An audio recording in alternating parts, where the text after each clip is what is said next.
नमस्कार दोस्तों, सिक्किम भारत का सबसे खूबसूरत राज्यों में से एक है, जो कि एक ऑर्गेनिक स्टेट होने के साथ साथ भारत के दूसरे छोटे राज्य। अगर आप घूमने का शौकीन रखते हैं और सिक्किम आने का कोई भी प्लान है, तो ये वीडियो खासकर आपके लिए है। आज हम गैंगटॉक के साथ साथ ईस्ट सिक्किम को पूरी तरह से एक्सप्लोर करेंगे कि कैसे सिक्किम आ सकते हैं, कहाँ पे होटल लेना सही रहेगा, क्या क्या ज़रूरत किस चीज़ है जो आपको साथ में रखना चाहिए, सिक्किम आने का बेस्ट टाइम कौन सा है, खासकर ईस्ट सिक्किम में कितना दिन रुकना चाहिए, कौन सी प्लेस है, और सबसे ज़रूरी बात कितना खर्चा होगा। ये सारा कुछ मिलेगा आज की वीडियो में। दोस्तों, अगले कुछ वीडियो में हम होल सिक्किम को एक्सप्लोर करने वाले हैं, तो अगर आपको देखना है तो सब्सक्राइब कर लीजिए। और बिना वक्त गवाए चलिए शुरू करते हैं आज की वीडियो।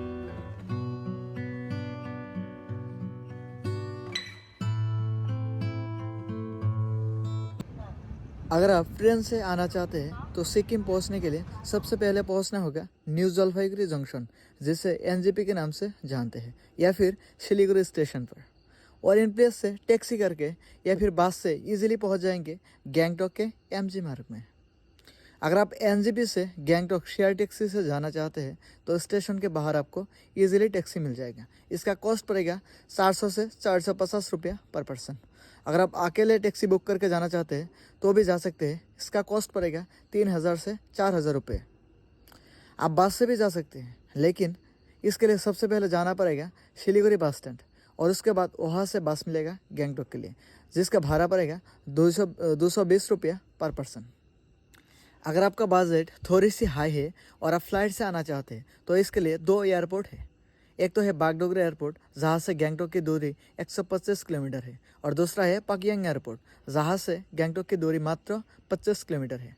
इन प्लेस से भी इजीली टैक्सी करके आप गैंगटॉक पहुँच सकते हैं। वैसे पकियांग एयरपोर्ट पे फ़्लाइट की सुविधा उतनी ज़्यादा नहीं मिलेगा बागडोगरा एयरपोर्ट की तरह। तो गैंगटॉक पहुंचने के बाद सबसे पहला काम है होटल ढूंढना। आपको होटल जो है वो एमजी मार्ग के आसपास ही ले लेना है, क्योंकि यहाँ से साइट सीइंग के लिए टैक्सी वगैरह बुक करना आसान होगा और बहुत सारी सुविधाएं मिलेगा, जो कि मैं आपको आगे जाकर बताने वाला हूँ। यहाँ पे होटल का रेंट पड़ेगा 1000 से 10,000 रुपये। आपको अपने बजट के हिसाब से ले लेना है। आप होटल ऑनलाइन भी बुकिंग कर सकते हैं। तो आपको ईस्ट सिक्किम पर 2 दिन काफ़ी है घूमने के लिए, और उसके बाद आप नॉर्थ सिक्किम चले जाएंगे। कैसे जाएंगे उसके बारे में भी नेक्स्ट वीडियो में बताने वाला हूँ। तो आपका 2 दिन का आइटिनरी कुछ इस तरह से रहेगा। डे 1, आपको होटल लेने के बाद जल्दी से फ्रेश होकर निकलना है लोकल साइट सीइंग के लिए। इसके लिए आपको आना पड़ेगा एमजी मार्ग में, और यहाँ से शेयर टैक्सी बुक करके लोकल साइट सीइंग कर सकते हैं, जिसका कॉस्ट पड़ेगा 1000 से 1200 रुपये। तो आप डे 1 में विजिट करेंगे हनुमान टॉक, गणेश टॉक, लिंगडम मॉनेस्ट्री,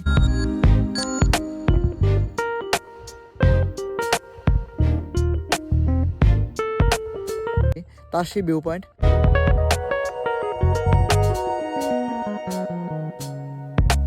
गैंगटॉक रुपे,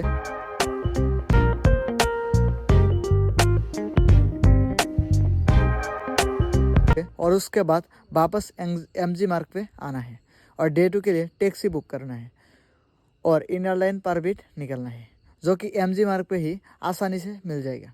फिर डिनर करके होटल में जाकर जल्दी से सो जाना है, क्योंकि डे 2 में बहुत जल्दी उठना है, और ऐसे ही ख़त्म होगा आपका डे 1।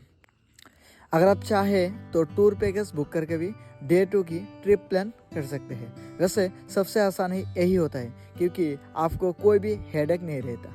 आपको taxi booking, inner line permit बनाना टूर पैकेज में ही इंक्लूड रहता है। डे 2 में सुबह उठ जाना है, क्योंकि आज आप जाने वाले हैं the famous Changu lake, Baba Harbhajan मंदिर और नाथुला पास। तो जल्दी से उठकर टैक्सी लेकर एमजी मार्ग से चले जाना है बाजरा टैक्सी स्टैंड। आपका कॉस्ट पड़ेगा 150 रुपये। नॉर्थ सिक्किम और ईस्ट सिक्किम घूमने का टैक्सी आपको बाजरा टैक्सी स्टैंड पर ही मिलेगा। अगर आप शेयर टैक्सी करते हैं तो 1000 रुपये में ये सारे प्लेस कवर हो जाएगा। इसके बाद आपका डे 2 का जर्नी स्टार्ट हो जाएगा, और फिर 1 घंटे के बाद टैक्सी रुकेगा कंचनजंगा व्यू पॉइंट पर, जहाँ से कंचनजंगा का बेहद खूबसूरत नज़ारा देखने को मिलेगा। आफ्टर 10 मिनट्स ब्रेक आप निकल पड़ेंगे इंडो चाइना बॉर्डर यानी नाथुला पास के लिए। आप 5,000 फीट से सीधा 14,000 फीट पर चले जाएंगे तो जाहिर सी बात है ऑक्सीजन ज़्यादा मिलेगा नहीं, तो ब्रीथिंग इश्यूज, वॉमिटिंग, हेडेक ऐसा कुछ हो सकता है। इसलिए साथ में पॉपकॉर्न, चॉकलेट और डॉक्टर से कंसल्ट करके एंटी वॉमिटिंग टैबलेट्स कैरी करना है। यकीन मानिए रास्ते में ही आपको बहुत तगड़ी व्यू देखने को मिलेगी। यह है नाथुला पास जो कि 14,000 फीट की ऊंचाई पर है। यहाँ से आपको चाइना बॉर्डर देखने को मिलेगी। अगर आप स्नो देखना चाहते हैं तो विजिट करने का बेस्ट टाइम है फरवरी से अप्रैल। आपके जानकारी के लिए बता दूं कि नाथुला पास मंडे और ट्यूसडे को बंद रहता है। इसके बाद आप चले जाएंगे बाबा हरभजन मंदिर जो कि एक बहुत ही खूबसूरत प्लेस है। बाबा हरभजन की कहानी सुनकर आपको बहुत ही दिलचस्प लगेगी। ऐसा माना जाता है कि बाबा हरभजन अपने मरने के डेथ के बाद भी बॉर्डर पर ड्यूटी करते हैं। उसके जूते और कपड़े पर बॉर्डर की धूल जमे रहते हैं। इसके बाद चले जाएंगे आज के लास्ट डेस्टिनेशन और ईस्ट सिक्किम की last destination the famous Tsomgo lake, जिसे सोमगो लेक से भी जानते हैं। यहाँ पे आपको याक देखने को मिलेगा जिस पर उठकर आप फोटो खींच सकते हैं और साथ में घूम सकते हैं। इसके लिए आपको उनसे बार्गेनिंग कर लेनी है। वैसे यहाँ पर रुपये भी है, आप चाहे तो उसके भी लुत्फ उठा सकते हैं। ये जो लेक है ये फरवरी से अप्रैल तक पूरा फ्रोजन हो जाता है और बाकी टाइम नॉर्मल लेक की तरह।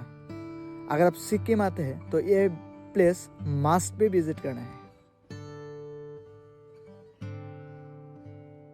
इसके बाद आपको ले जाएगा बाजरा टैक्सी स्टैंड पर और वहाँ से नॉर्मल टैक्सी लेकर चले जाएंगे होटल पर और नेक्स्ट डे निकलना है नॉर्थ सिक्किम के लिए, जो कि मैं अगले वीडियो में बताने वाला हूँ। इम्पोर्टेंट इन्फॉर्मेशन, गर्म कपड़े। आप चाहे किसी भी टाइम पर सिक्किम आते हैं आपके साथ में गर्म कपड़े कैरी करना है, जैसे कि जैकेट वगैरह, क्योंकि सिक्किम हर वक्त ठंड मिलेगा। फ़ोटो और एनी डॉक्यूमेंट्स, यहाँ पे आने के टाइम आप कम से कम 10 पासपोर्ट साइज फ़ोटो और एनी डॉक्यूमेंट्स जैसे कि voter ID, driving license, passport साथ में कैरी करना है। याद रहे यहाँ पे आधार कार्ड नहीं चलेगा। Anti vomiting tablet, Sikkim trip के पहले आप डॉक्टर से कंसल्ट करके एंटी वॉमिटिंग टैबलेट कैरी कर सकते हैं, क्योंकि आप हाई एल्टीट्यूड पर जाने वाले हैं। अभी बात करते हैं कितना खर्चा होगा जस्ट ईस्ट सिक्किम घूमने के लिए। पूरा सिक्किम घूमने का खर्चा हम बाद में अगले वीडियो में बताएंगे।